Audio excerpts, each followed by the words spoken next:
Dan insya Allah itulah pancaran keimanan. Semakin beriman kita, ada satu kalimat dalam Quran, tawadu. Tawadu. Apa itu tawadu? Dua artinya. Pertama, selalulah menganggap dirimu lebih buruk dari orang lain. Apa ibu? Selalulah menganggap dirimu lebih buruk. Yang kedua, selalulah menganggap orang lain lebih baik dari dirimu. Jadi kalau bantu itu kita beragama, berislam, tidak ada kita akan caci maki, menghujat, merasa paling benar. Karena memang kita merasa diri kita lebih buruk dari orang lain dan orang lain lebih baik daripada kita. Itulah makna tawadu yang dikatakan dalam hadis dan beberapa ayat Al-Quran. Bapak Ibu yang Allah muliakan, hari Syawal juga. Hari ini kita masuk 18 Syawal. Allah, iya. Maka agak berbeda tampil ceramahmu. Kecik Triof lagi sehi Ustaz, sehi. Nah, kalau sehi Ustaz ceramah di mimbar dulu. Kalau biasa ceramah kan di meja ya, pakai tempat duduk. Cuman Trio bertanya lagi sehi Ustaz sehi. Maka di mimbar nampak ibu-ibu di belakang di sikwa. Dan kedua mimbar aku masih baru. Jadi mencuba-cuba mimbar baru tiba ya. Dan kampek maka nak luamuh di bawah no. Tukang rekam lah diletak rekam di siku. Jadi kalau pindah ke bawah dipindah malah di bawah lamu urusan begitu. Insyaallah mau tagak ini ibu duduk. Mau tagak bukan berarti lebih tinggi ilmunya tidak. Tapi kalau mau tagak pun nampak ke belakang. Maka salah satu makna silaturahim itu apa? Silaturahim itu kalimat yang didasarkan menyambung silaturahim. Itu senasab. Senasab itu yang segaris keturunan dengan kita. Namanya silaturahim. Kalau kita tidak silaturahim, itu namanya menguatkan ukhuwah Islamiyah. Maka salah satu tempat untuk menjaga ukhuwah Islamiyah itu ke musala, ke masjid. Siana bapangke, siana kayu, sama si kau sedih. Ya nak? Kalau sujud tetap ke lantai. Dalai uang kayu, ada sujud ke dinding dicacah di kepala. Dalai itulah. Begitulah menjadi ukhuwah di dalam musala. Maka dibuat mimbar ku ada kisah. Dan inilah ceramahmu malam kini. Bapak Ibu yang Allah muliakan, kalau kita Aidil Fitri, ucapan yang acok kita sampaikan apa? Mohon maaf lahir dan batin. Ternyata kalimat ini salah. Walaupun kita tidak menyalahkan secara konsep. Yang batu itu kalimatnya apa? Mohon maaf zahir dan batin. Apa Pak? Cuman kok tidak bisa ditukar, ada masalah. Tapi kenapa zahir? Zahirku ini fisik. Batin hati. Maka dahulu Rasulullah SAW tidak pernah berkhutbah di atas mimbar.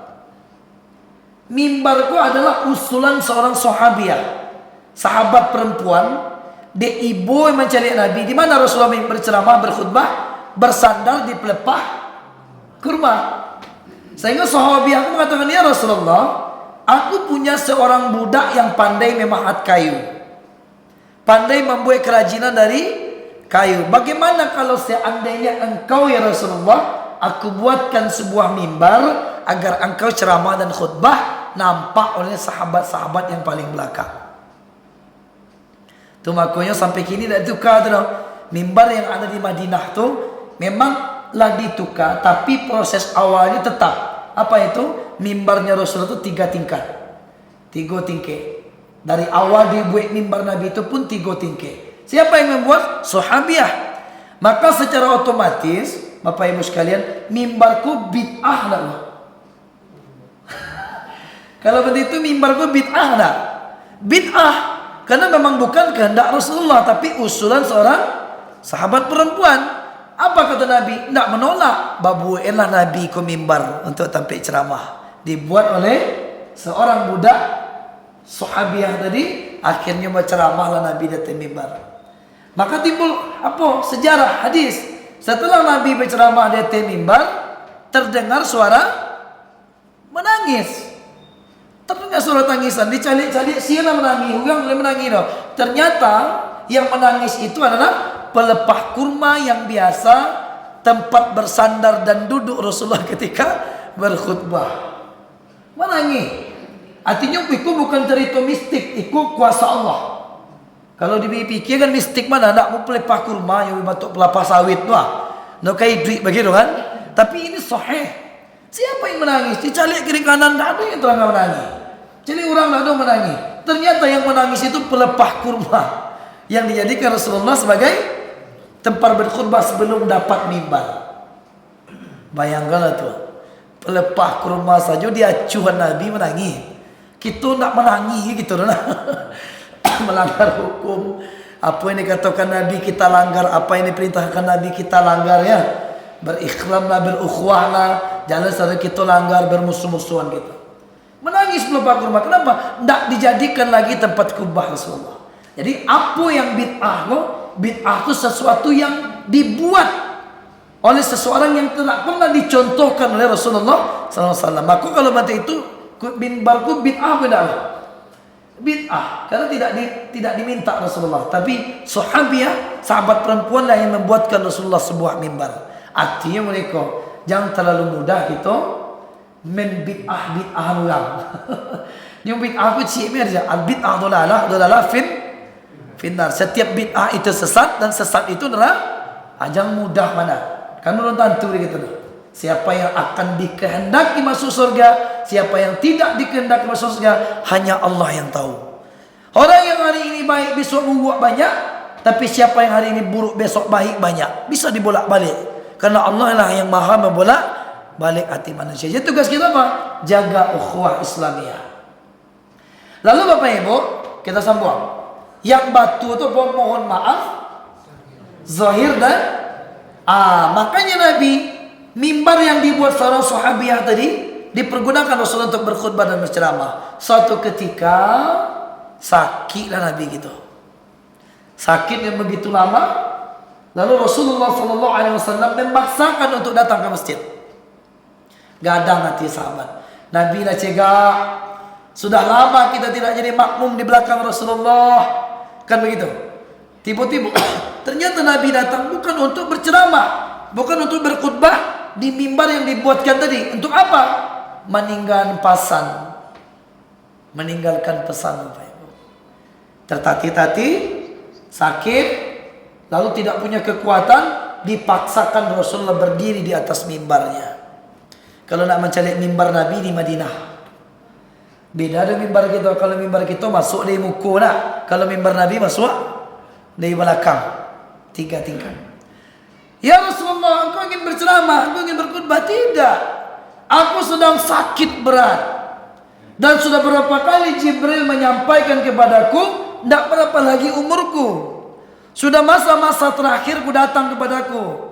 Allah sudah banyak menyampaikan pesan aku akan kembali kepada Allah. Aku datang ke sini berdiri ingin menyampaikan mohon maaf zahir dan batin. Zahir dan batin. Apa itu zahir? Fisik. Apa kata Nabi? Zahir itu apa ya Rasulullah? Pernahkah aku menyakiti fisik kalian secara langsung? Pernah mau menokok kalian? Pernah tertendang kalian? Pernah terlapuak? Pernah terjantiak? Itu yang zahir. Ketika pertanyaan itu disampaikan Rasulullah, beberapa saat terdiam. Beberapa saat terdiam sahabat-sahabat di belakang. Cuman aku utang. Kalau seandainya beko di katuan indah, aduh, jadi utang dari Rasulullah SAW. Apa kata sahabat? Batagak surat. Izin ya Rasulullah.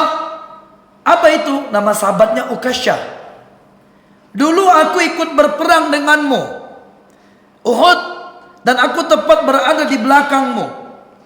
Dan ketika aku mencambuk cambukmu ya Rasulullah, ingin mencambuk ontamu, membantu ikut ke belakangan, ujung cambukmu mengenai tubuhku di belakang. Dan itu sakit ya Rasulullah. Karena ujung cambuk itu sakit.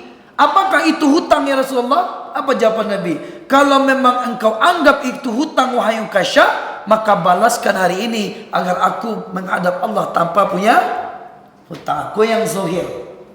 Zahir itu karena langsung di tangan awak, karena di kaki awak. Maka di agama kita, kalau ada orang membunuh, hukumnya dipanggil? Dibunuh ya. Dibunuh ya. Ada orang bertanya, kejam tu Islam tu Ustaz. Orang membunuh hukumnya dibunuh pula. Ambo terangkan secara detail. Karena dia membunuh seseorang, gadang dosanya. Maka jalan satu-satunya agar termaafkan dosa zohirnya tadi. Membunuh itu kan zohir tuh.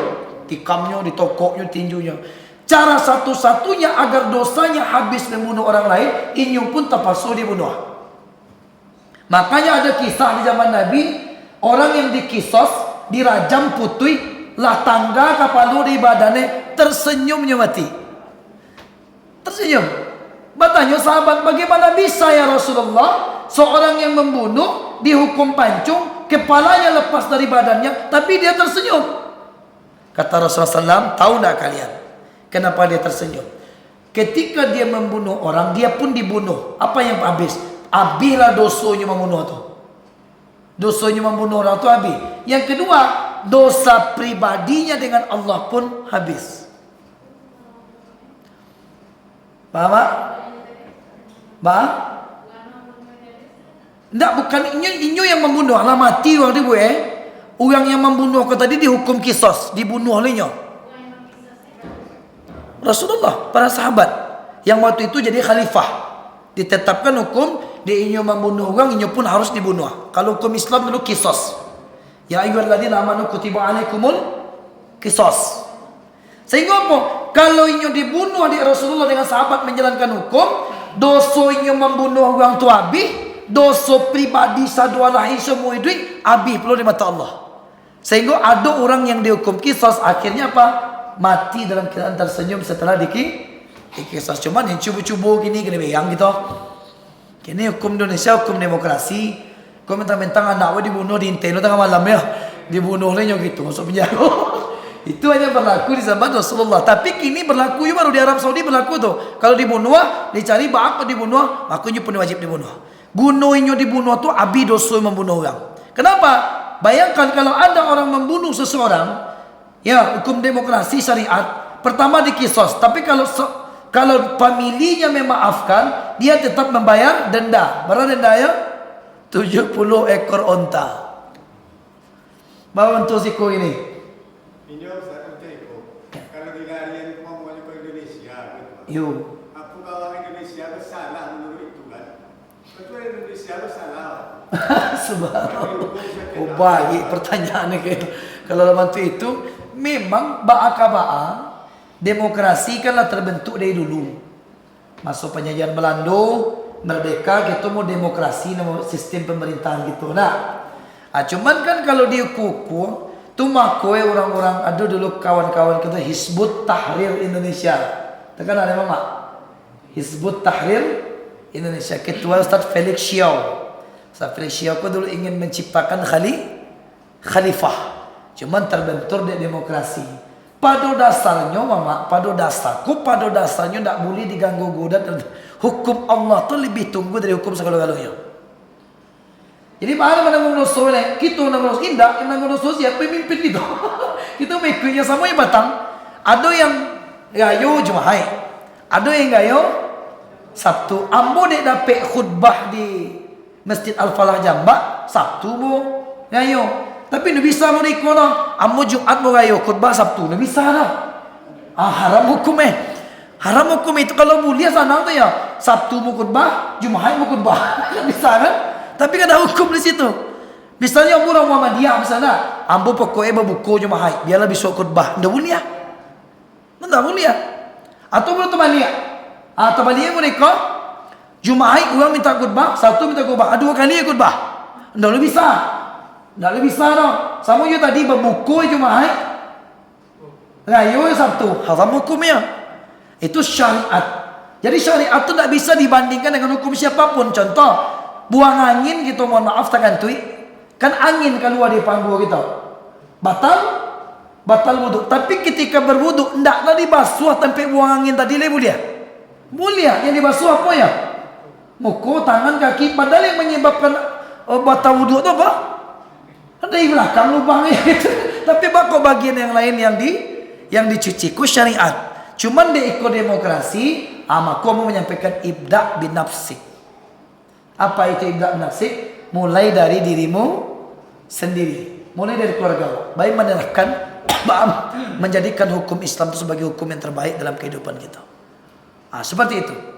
Itu yang kurang lebih. Maka dek kisos konyol zahir. Bangkitlah Ukasha. Dulu ujung cambuk mengenai tubuh ke Rasulullah itu sakit. Kata Rasulullah, bayar sekarang. Berang Umar, berang Utsman, berang Ali bin Abi Thalib, berang Hasan Hussein. Engkau akan mencambuk seorang kekasih Allah. Kata Ukasha, iyo. Karena Rasulullah katakan itu utang. Sampai di muka, bambik cambuk.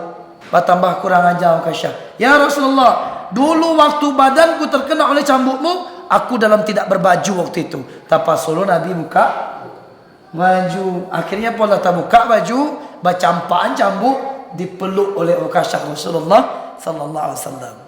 Sebenarnya kainnya dimakai boleh dapat memeluk Rasulullah tanpa ada pembatas. Langsung kulit basuh kulit. Kenapa demikian dalilnya? Siapa yang dapat menyentuh kulitnya Rasulullah secara langsung, diharamkan tubuhnya dijilat oleh api neraka. Pandai Ukasha. Kecil sahabat lain kan dipupuh dan melibih Nabi ya. Tapi yang paling penting poinnya apa? Nabi, lagi ke mama kau mak, kok datang bupati ke situ? Dia bupati presiden atau Jokowi ceramah ni hukum. Sama su dulu Jokowi jadi orang biasa, pernahnya menyalang ke kita 5.000, 10.000 piah. Ya, tiba-tiba lah jadi presiden hadir di musola kita kembali. Bapak ibu-ibu, adakah aku berhutang dengan bapak-bapak ibu-ibu? Bagai, lagi kata Jawi itu indah. Tajawi itu enggak? Enggak, bagus Tajawi. Sagan. Munyolah presiden. Batu itu juga waktu itu Nabi presiden. Nabi presiden tapi dengan lapang hati. Sahabat daripada takut jadi baban kelak oleh Rasulullah, tetap tampil. Kalau kita indah, beko, buiyon, beko butang 10.000 tangkuk saja. Ada rasa segan. Tapi dalam hal syariat itu tidak boleh. Maka Nabi sampaikan, ada tidak dosa zahir? Kalau ada bayi kini, daripada besok amba membawa dosa di hadapan Allah Subhanahu Wa Taala. Lalu yang kedua, mohon maaf, batin. Kalau zahir, kani tangan, kani kaki, kani tekok, kani tinju. Batin apa? Dosa yang tak tampak, menyakiti seseorang, tapi bukan dengan fisik, tapi dengan perasaan. Apakah aku punya dosa batin kepada kalian? Akhirnya sahabat yang lain, engkau sering marah-marah dulu ya Rasulullah. Bila Nabi bilang, ketika sahabat tidak datang salat subuh berjamaah, Nabi itu kalau bilang pak, cari kayu bakar. Ada sahabat-sahabat yang tidak uzur, yang tidak sakit, bakar rumahnya tidak subuh berjamaah. Jadi pegang tu mulia. Yang tak boleh tu amarah. Apa itu amarah? Beyang nama kata tuan. Beyang. Tidak sebentar beyang. Tidak sebentar beyang. Tapi marah itu dibutuhkan. Kalau tidak lu marah, lu tidak beriman gitu dong. Contoh, mula beriman mu, nak bayang beyang kamu boleh dong. Tiba-tiba orang kecil yang Ustaz Ropi, apa? Bini Ustaz dibawa orang. Kecil mau, biarlah mula berimannya. Bisa gitu dah. Bisa begitu pula. Tetap harus ada marah. Tetap ada marah. Yang tak boleh tu amarah. Amarahku beyangnya. Ada orang begitu, beyangnya. Dia jangan sakit. Apa sakit pak? Anu urusan antara aku sakit yang bocah. Sedangkan dia jangan sakit begitu itu. Berang. Tensi naik. Tapi marah boleh. Contohnya Nabi katakan ada dosa batin kepada kalian. Kau sering marah Rasulullah. Kau sering marah. Kepada siapa engkau marah? Kepada orang yang lalai. Kepada orang yang tidak mau suruh berjamaah. Iya pun apa? Marah tak tu? Cari kayu api bakar. Kan berarti itu kata Rasulullah kan? Berarti marah. Tapi sahabat mengulang melihat, ya Rasulullah, walaupun demikian, untung engkau marah kepada kami. Kalau saat itu kau tak marah-marah kepada kami Rasulullah, mungkin kami tak jadi orang hari ini. Dek beyang engkau tema kau jadi orang ke begini. Atau mak kowe di kita ko di Minang ko, guno beyang dulu tu berhasil gitu gini. Kini kalau murid mengaji ditempel yang atau dicubit di guru mengaji, bapangan guru mengaji begini. Kau triof mah dengan jana itu tiba-tiba lah sirah mata lingo pulang. Kita pangan triof lo. Kita pangan mak. Tu kipasul penjara. Dulu ndak babao rotan cie. Bagi lidi cie. Itu syarat mutlak tu. Bantan anak mengaji kalau ambu dulu masih terkena ayam iku ikan pari. Pernah mama cari iku ikan pari? Bayi gitu di pegunungan di ayah alhamdulillah. Tapi jadi wak. Jadi sarik-sarik mantan anak mengaji itu bawa rotan cie basarahan anak. Arti rotan tu apa? Kalau bapak ngai anak di tempat mengaji, libih mela. Karena libih wa di musola. Sudah itu mengadu ku mah tiba rumah. Kan itu apa? Tapi jadi kalau kini lembek masalah sabuk-sabuk ham. Sabuk-sabuk guru ngaji usah penjara. Mak udah pernah jadi anak kita. Marah boleh. Yang tak boleh marah. Marah tidak berketuan. Maka Nabi katakan, aku memarahi kalian agar kamu menjadi orang. Dan kata sahabat, kami telah maafkan marah Rasulullah. Itu dosa batin. Apa oleh dosa batin? Mau contohan ada kita si nak jadi anggota dewan. Nah, dulu sebelum jadi anggota dewan, tak buka mereka contohnya bakal sontit nampak orang Kini lah jadi anggota dewan, awas awak titip. Oto pun itu lah berubah pula. Bagi kita yang kena titit mah. Tit ke cerita nak. No nampak orang ada barang suati kita. Sial lah orang ni ya. Sombong lah teko. Kan itu ya. Dia klakson ni awak sementara orang entah. Sianya timbul dosa bat. Itu dosa batin. Sampai dikatakan dalam hadis yang sahih, apabila engkau memasak sesuatu masakan yang beraroma sedap, sementara di kiri kananmu ada tetanggamu yang bahkan dia tidak makan, lalu sampai aroma itu ke rumahnya, tiba-tiba awak makan, lalu dia berucap alangkah baiknya kalau dia berikan aku sepotong makanan itu, tapi no tiba doh, maka itu dosa batin. Kalau dosa zahir nampak, dosa batin yang indah. Kau dosa batin sementara ini banyak wah. Dan cie partai Golkar, dan cie partai Petiku, anak mulai emang cara mencari pula beda. Macam timbul sakit hati. Itu dosa batin. Maka apa tugas kita? Pilihlah sesuai keinginan hati. Kadang-kadang yang kasihan anggota dewan yang dipilih ya, caleg-caleg wah. Dan pengikut di bawah masih gigi. Lah tapi dia ini cuma dua elok meletih. Awak pun masih gigi dua. Ini cuma dua elok. Dosa batin. Subhanallah. Maka terima kasih ya guys sudah mengunjungi channel kami dan menonton sampai akhir video. And don't forget to subscribe ya guys. Semoga video ini bermanfaat. Jangan lupa ya guys, please jangan lupa klik tombol subscribe guys, karena subscribe itu gratis. Dan semoga yang sudah subscribe selalu mendapatkan rezeki yang berlimpah.